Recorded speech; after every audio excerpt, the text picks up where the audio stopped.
Alright, so in this run, I decided to play Russia. Well, more specifically Muscovy, but it's basically Russia. Anyway, I first went up to Ryazan, because I wanted to prevent the Golden Horde from expanding into there. Secondly, I took Tver and decided to go to Novgorod next. Novgorod is the biggest competitor to Russia at early game start, so I went after them, and I think I did a pretty good job so far. Novgorod's been beaten at this point, and I went over and took Pskov because if you don't take Pskov early game, they tend to build a fort, and I don't really want that to happen. Anyway, I think one of my areas rebelled over in roughly Angria. It's like around the city of Vyborg. But more rebels happen because I'm playing Russia. Well, that's not the only reason, but if you're playing Russia, on average you tend to get a lot of rebels. But you're also Russia, so you're fine, generally. Anyway, I went over and formed Russia. I invaded Novgorod, and I justified Smolensk. Yeah, if you're wondering why my voice is like kind of raspy, yeah, my voice is just not that great right now, so. Anyway, I went after Smolensk here. Took some of their provinces. So now we just look like the northern half of modern day Russia. I justified Nogay and I go and siege them a little bit. A problem arises with Crimea. Crimea is a player here, and I have problems with him later. So I go ahead and invade the Horde as well as the Nogay at the same time to try and prevent Crimean expansionism. And it works pretty well. I do get a little bit of rebels, but it works pretty well. The Nogay war continues as of now, and Timurids are overexpanding their hold over Transoxiana. I later have friendly relations to Timurids. I don't want to say ally because I didn't officially ally them, but I core some more land because as Muscovy, you should probably remember to core some stuff. Anyway, I went AFK for a little bit. It's not that long.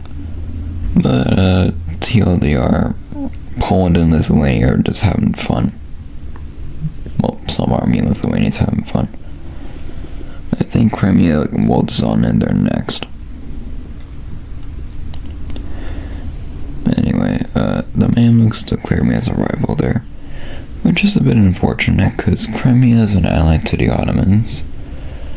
And the Ottomans, well, Crimea is being guaranteed by the Ottomans, I think I should put it that way. And if I had a Mamluk ally, I could probably have an easier war to just subdue Crimea. Anyway, I gave a friendly gesture to the Timurids by saving him 2 provinces of Uzbek.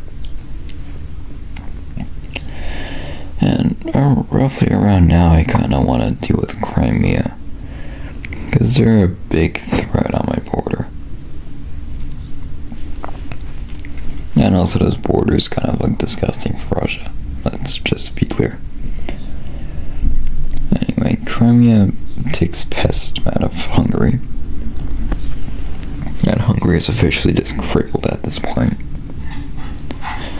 So anyway, I get friendly relations with Poland, Armenia, and the Timurids. And I go ahead and justify against Crimea a little bit later. So now I'm just building up my army.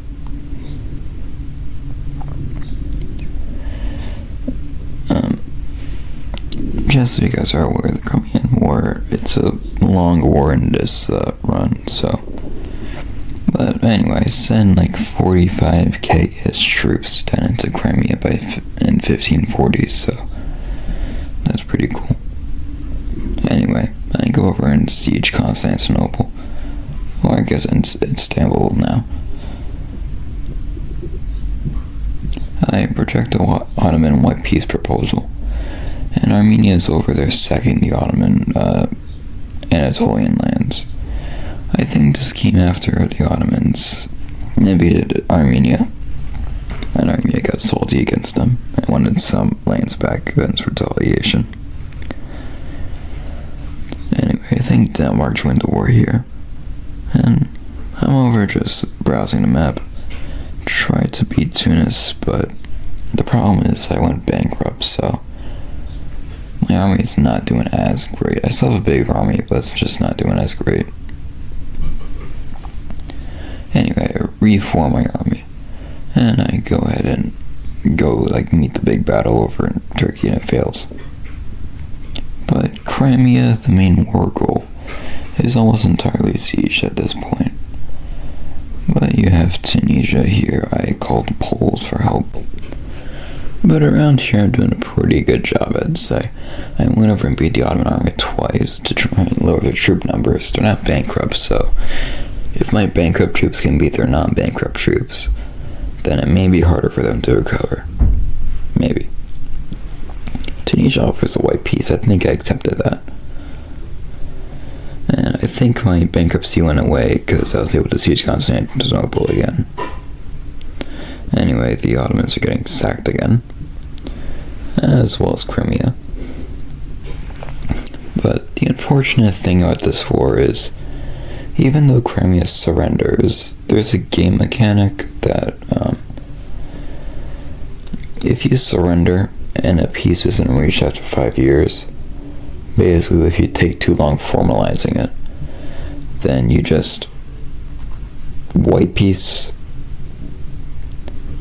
Yeah, that's not realistic at all in my opinion. But don't worry, I invade Crimea a bit later and take the land I actually wanted. Crimea gets wholly butchered after that little play. But it's not a big deal. Even if the Ottoman and Crimean players stayed, which they leave, I mean, I don't really blame them. I kind of ruined their dev along with Poland and Timurids, which is not Persia. And I guess Armenia too. But Persia was the main one on the Eastern Theater. I was more of like a Balkan guy. Anyway, if Crimea and the Ottomans stayed, they'd be with lower dev and with a lot of Egypt, so I think I'd be doing just fine. Anyway, I noted that my only port at the time was in Veps, which is kind of funny. But I was making some negotiations with Persia to carve up Armenia because they left. You know, might as well. I just wanted modern Russian borders, basically. You know, I'm playing Russia, you know. That's just kind of what you do. Anyway, here's the promised beatdown of Crimea. Within 2 or 3 years, most of Crimea's Ukrainian land is occupied. I go over and sack Hungary a little bit, and I strip Crimea of some land. I go ahead and core some more stuff so the core map doesn't look as terrible as I did before. And I try and claim some more Poland, but it just does not work. It just does not work. I reinforce my blitz stacks, and I go ahead and try and take Estonia and Finland from Denmark. But that's a bit later. For now, I invade Crimea again. That's just what you do.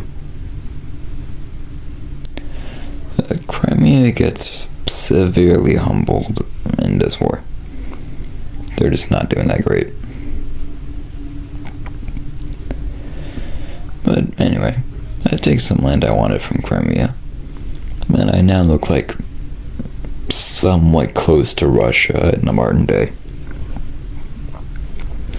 with a little added extension of some of Belarus and some parts of Ukraine. the far south is generally accurate. Sort of, not really. Anyway, I go ahead and invade Denmark. The thing is, I'm bankrupt here, I think, so the war takes a little bit of a different approach. But I still do find the Norway player is over there invading Norway. And I had plans to release some of Norway as well. He cedes back that one captured area of Finland. And I was able to siege Finland and Estonia. Siege. Norway now has a colony over Norway. And I invade Crimea again. That's just average behavior, I guess. We're nearing the end of the run here, but I just want to punish Crimea a little bit more. So here I released Georgia and expanded Hungary a little bit. Crimea is now basically just reduced to some region of the Pannonian Basin. And we're coming up on the last war, which is against the Ottomans. The Ottomans, to put it politely, get sacked. They're just not having a good time. But I do have a pretty good run through with the Ottomans. I get some revolts, which is fine. People take revolts too seriously in this game. They're not that big of a deal if you have a big enough army. And if there's not too many of them, because you'll probably just get timed out if there is too many of them. But I'm doing just fine here.